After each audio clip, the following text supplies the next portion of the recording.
საქართველოს პარლამენტის თავმჯდომარე აკეთებს მედიასთან კომენტარს, მოვისმინოთ ეს კომენტარი და განვაგრძობთ საუბარს ეთერში. ხო, ქონდა ძალიან ნაყოფიერი გაცნობა მოსაზრებების კანდიდატ ქვეყნების პარლამენტის თავმჯდომარეების მხრიდან.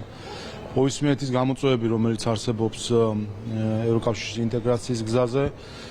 გამოჩნდა ბევრი მსგავსება, მათ შორის რაც ეხება ცვალებად მიზნებს, შესაძაც ხან ერთი რამეა მიზნად დასახული, ამ მიზანს სამიზნეს მიაღწევ და შემდეგ იცვლება, ემატება. ასევე ხანდახან სუბიექტური მიდგომები, წევრი ქვეყნების შიდა დღის წესრიგიდან, პოლიტიკური დღის წესრიგიდან გამომდინარე. ამ ყველაფრიდან გამომდინარე, ყველა ვთანხმდებით, რომ მნიშვნელოვანი არის ერთობა, მნიშვნელოვანი არის ერთმანეთში ინფორმაციის გაცვლა, მხარდაჭერა, გამოცდილების გაზიარება. ის გამოწვევა, რაც ქვეყანას აქვს გაწევრიანების პროცესში, შეიძლება მეორე ქვეყანას დღეს არ ქონდეს, მაგრამ შემდეგ დაუდგეს და მნიშვნელოვანია ვიცოდეთ, როგორ უმკლავდებიან ამგვარ გამოწვევებს. და რაც მთავარია, ის პოზიტიური გამოცდილება, რაც გულისხმობს სწორად დაგეგმოს ინტეგრაციის პროცესი, საკანონმდებლო პროცესის განსაკუთრებით. ახლა შევთანხმდით, რომ ერთმანეთს გაუზიარებთ გამოცდილებას. ხვალ გვექნება უკვე საუბარი ორგანიზაციულ საკითხებზე, როგორ ვაპირებთ, რომ ეს ფორმატი წევრი კანდიდატი ქვეყნების პარლამენტის თავმჯდომარეების ამ ფორმატმა იმუშაოს, როგორ იქნება ტექნიკური საკითხები, გაცვლა ინფორმაციის, შეხვედრები, ინიციატივები, ასევე რომ ხვალ საბოლოოდ მივიღებთ ასთავარია ბელგრადის დეკლარაცია, სადაც ჩვენი განზრახულობები იქნება სულად ასახული. Სთავაზებთ საქართველოს, რომ შემდეგ ეს ღონისძიება საქართველოში ჩატარდეს და გაირკვეს ხვალ როგორც. ნახოთ, ჩვენ გვექნება საუბარი ხვალ უკვე შემდეგი რა ტიპის ღონისძიებები ჩატარდეს, ასე რომ ხვალ საორგანიზაციო საკითხები ხვალ დაიგეგმება.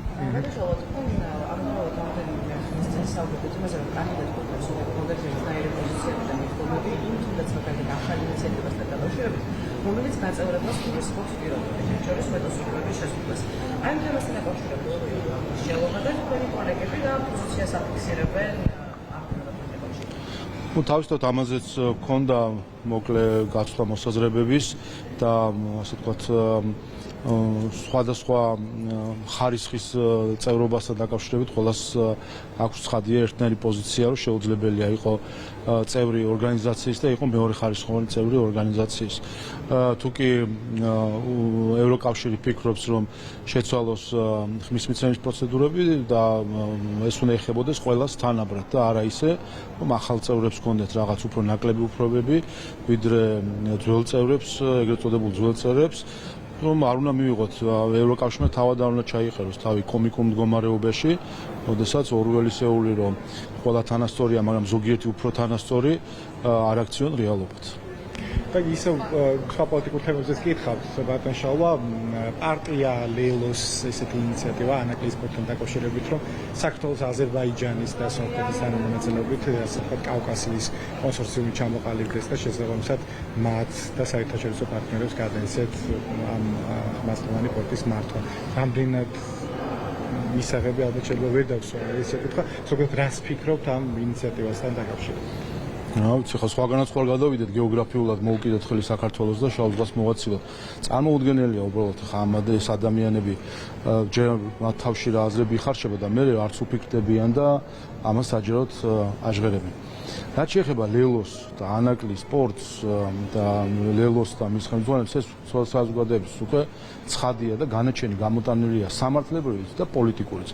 ლელო არის თაღლითების მიერ დაფუძნებული პარტია, რომელიც იყო ჩვეულებრივი თაღლითური პროექტი იმისთვის, რომ საქართველოს ბიუჯეტიდან გამოეგზავნათ $1.5 მილიარდი. ამისთვის შეიქმნა ეს პარტია, რომ თაღლითური სქემა განეხორციელებინა ხაზარაძე ჯაფარიძეს $1.5 მილიარდი ბიუჯეტისთვის, ბიუჯეტიდან ჩაედოთ საკუთარ ჯიბეში და წაიღოთ ის პული, ან ვითომ და ანაკლის სპორტის მშენებლობაში ხელის შეშლისთვის. ეს თაღლითობა ჯერ ქართულ სასამართლოებში გამოაშკარავდა და შემდეგ საერთაშორისო არბიტრაჟებში არაერთში გამოაშკარავდა თუ რა თაღლითობასთან ჰქონდა საქმე. თავი რო დავუნებოთ იმაზე, რომ თაღლითობაზე ეს ადამიანები თაღლითობაზე ამ ადამიანების წინააღმდეგ განაჩენილი გამოტანილი ქართულ სასამართლოში, ასე რომ ეს არის თაღლითური პროექტი, თავად პარტია, რომლის მთავარი მიზანი იყო თაღლითური მიზანი, რომ საქართველოს ბიუჯეტი და მილიარდ ნახევარი გამოეძალა პოლიტიკური ზეწოლი. ასე რომ მათი მოსაზრებები ანაკლიასთან დაკავშირებით გასაგებია რომ ხაზარაძე ავალებს მათ, მაგრამ ცოტა თვითონაც ხო უნდა დაფიქრდნენ, რომ არ უნდა იყვნენ გამხმოვანებელი ხაზარაძის ყველაფრის, რასაც ხაზარაძე ეუბნება. გამოვიდეს ხაზარაძე და თავად ილაპარაკოს თუ რამის თქმა უნდა, თუ კი რაიმე ეთქმის საერთოდ ანაკლიასთან დაკავშირებით. ეს არის ის ადამიანი, რომელმაც ფაქტობრივად კინაღამ კრახამდე მიიყვანა ანაკლიის პროექტი, სახელმწიფომ 20 ჯერ შეცვალა მის გამო ხელშეკრულებები იმისთვის, რომ კიდე შანსი მიეცა, კიდე რაღაცნაირად დახმარებოდა იმისთვის, რომ ხელი შეეწყო იმაში, რომ ინვესტიციები მოეძდა.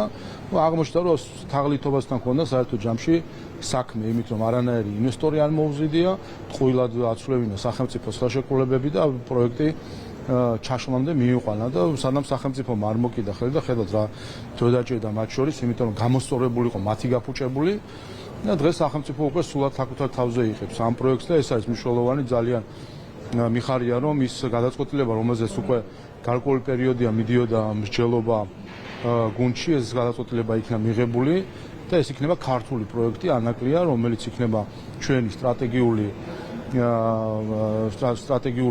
პროექტი და პორტი და რომელშიც მე ყველა შეიძლება მონაწილეობა იმ პირობით, თუ საქართველოს იქნება მესაკუთრე და სხვები იქნებიან მოსარგებლეები, ვისაც იქნება სურვილი რომ ისარგებლოს, ყველას მიესალმებით და ნახეთ თქვენ ამხელა ინტერესი არის სხვა ქვეყნიდან, აზერბაიჯანი, ცენტრალური აზია, ყურის ქვეყნები, ყველას აქვს უკვე ინტერესი ამ პორტთან დაკავშირებით, ასე რომ მოიძებნა ყველაზე ოპტიმალური გადაწყვეტა ამ საკითხის, რომ საქართველოს იქნება მესაკუთრე, ვისაც უნდა შემდეგ კონდეს თავისი სარგებლობის შესაძლებლობა პორტის სხვადასხვა ინფრასტრუქტურით, ისარგებლოს უკვე შეუძლია თავკუთარი მონაწილეობით. Potentially კიდევ ერთ ოპოზიციურ პარტიაზე უნდა გკითხოთ გიორგი გახარიას თანაგუნდელები პარლამენტში მომხდარ ინციდენტს ისევ ეხმიანებიან, ისევ საუბრობენ, რომ ყველამ უნდა აგოს პასუხი და ბუნებრივია აქ მართველი პარტიის წევრებზე საუბრობენ.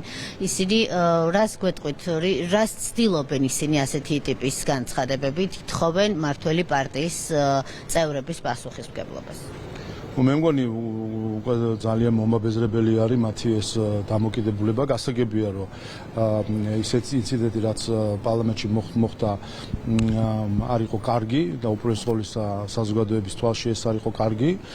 თავადაც კარგად იციან, როგორ დაიწყო ეს ყველაფერი, სწორედ მათი ფრაქციის წევრების უღრისმა საქციელმა მიიყვანა ეს ყველაფერი იმ წერტილამდე, როდესაც სამწუხაროდ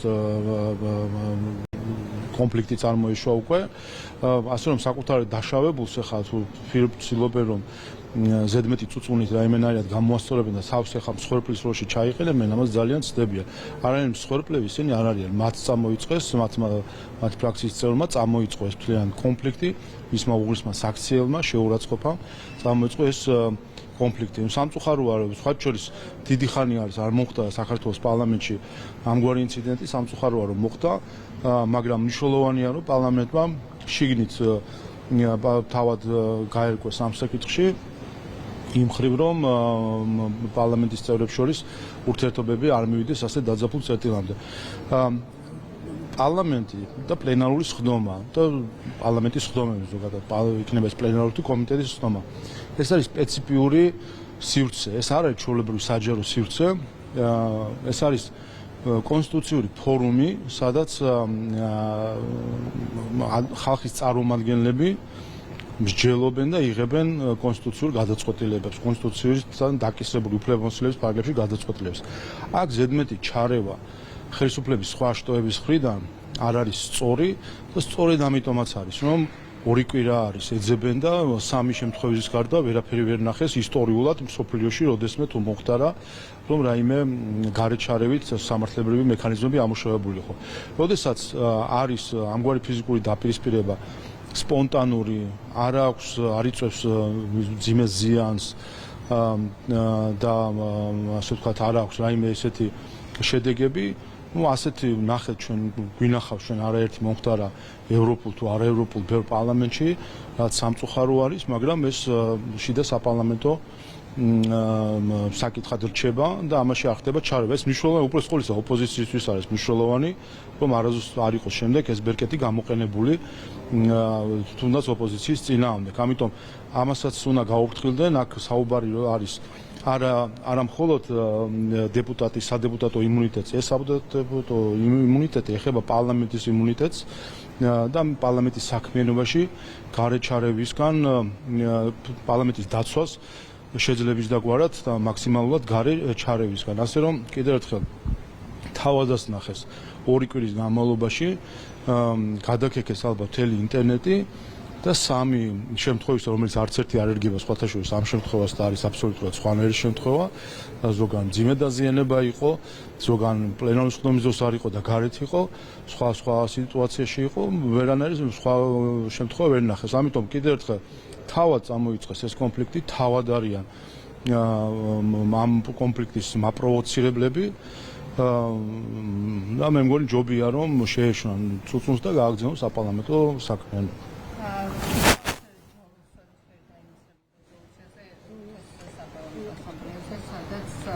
მოთხოვნილი არის ტრადიციული მოთხოვნები არის გაჟღერებული, ახალი არჩევნები, პარტიების გათავისუფლება და ასევე გამჟღავნების კანონის გაუქმება და თქვენი პასუხი და პოზიცია როგორ არის?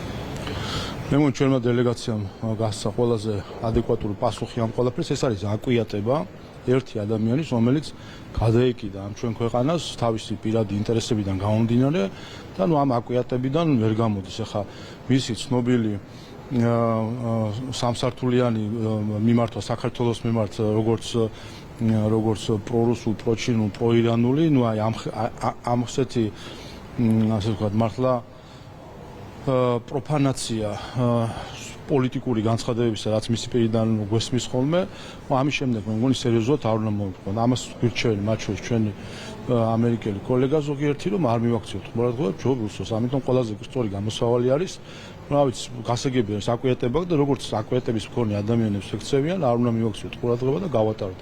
მით უმეტეს ახლა ნახე, რომ გამოვიდა ინფორმაცია მისა და ამერიკის დელეგაციის ხელმძღვანელს შორის დაპირისპირებასთან დაკავშირებით და აქაც კარგად გამოჩნდა. მარტო ჩვენს მიმართ კი არ აქვს აკვიატება კი არ აქვს და მომაბეზრებელი ჩვენც მოაბეზრა თავის დელეგაციის ხელმძღვანელსაც კი თავისი აკვიატებებით ზუსტად. რომ ხელმძღვანელმა უთხრა ამერიკაში აღარ დაგინახო ჩამოსული ვარ.